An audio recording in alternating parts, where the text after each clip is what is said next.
Hi అండి, అందరికీ నమస్కారం. నేను మీ Revathi. Welcome to RK kitchen and blogs. ఈరోజు మనం సింపుల్గా టేస్టీగా కరివేపాకు పచ్చడి ఎలా చేసుకోవాలో చూద్దామా. కరివేపాకు తింటే కంటి చూపుకి చాలా మంచిదండి. ముందుగా కరివేపాకుని శుభ్రంగా కడుక్కోవాలి. ఇప్పుడు బౌల్ తీసుకుని అందులోకి చింతపండు వేసి నీళ్లు పోసుకొని 2-3 సార్లు శుభ్రంగా కడుక్కోవాలి. అలాగే ఈ చింతపండులోకి నీళ్లు పోసుకొని పక్కన పెట్టుకోవాలి.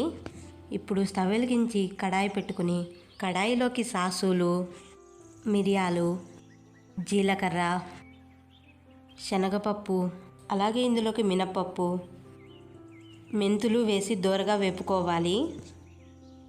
దోరగా వేయించుకొని ఒక ప్లేట్లోకి తీసుకోవాలి. అదే కడాయిలోకి కరివేపాకు వేసి వేపుకోవాలి. కరివేపాకు వేపుకున్నప్పుడు స్టవ్ సిమ్లో పెట్టుకొని వేపుకోండి. కరివేపాకు వేగాక ఒక ప్లేట్లోకి తీసుకుని అలాగే ఇందులోకి ఎండుమిర్చి వేసి వేపుకోవాలి. ఎండుమిర్చి వేగాక ఒక ప్లేట్లోకి తీసుకోవాలి. ఇప్పుడు మిక్సీ జార్ తీసుకుని ముందుగా వేపుకున్న ఇంగ్రీడియంట్స్ని ఇందులోకి వేసుకొని మిక్సీ పట్టుకోవాలి. మిక్సీ బరకగా పట్టుకుంటే సరిపోతుందండి. ఇలా పౌడర్లా పట్టుకున్న తర్వాత ఇందులోకి కరివేపాకు వేసి మిక్సీ పట్టుకోవాలి. ఇలా పౌడర్లా పట్టుకుంటే సరిపోతుందండి కరివేపాకు. అలాగే అదే కడాయిలోకి ఆయిల్ వేసుకోవాలి. ఆయిల్ వేడయ్యాక సాసులు వేసుకోవాలి. ముందుగా పొట్టు తీసిన తెల్లగడ్డలని దంచుకొని ఇందులోకి వేసుకొని కలుపుకోవాలి. అలాగే ఇందులోకి ఎర్రగడ్డలు వేసి ఫ్రై చేసుకోవాలి. ఇప్పుడు ఇందులోకి పచ్చిమిర్చి వేసి ఫ్రై చేసుకోవాలి.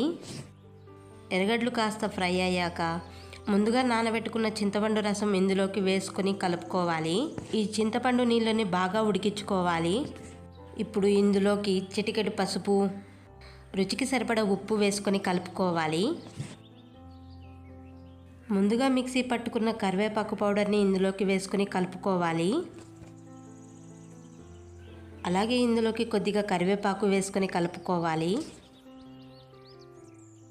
చివరగా కొత్తిమీర చల్లుకొని మరొక్కసారి కలుపుకొని స్టవ్ ఆఫ్ చేసుకుంటే సరిపోతుందండి.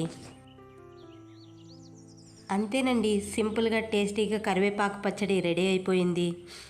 ఈ కరివేపాకు పచ్చడి అన్నంలోకి కలుపుకొని తింటే టేస్ట్ అయితే చాలా బాగుందండి.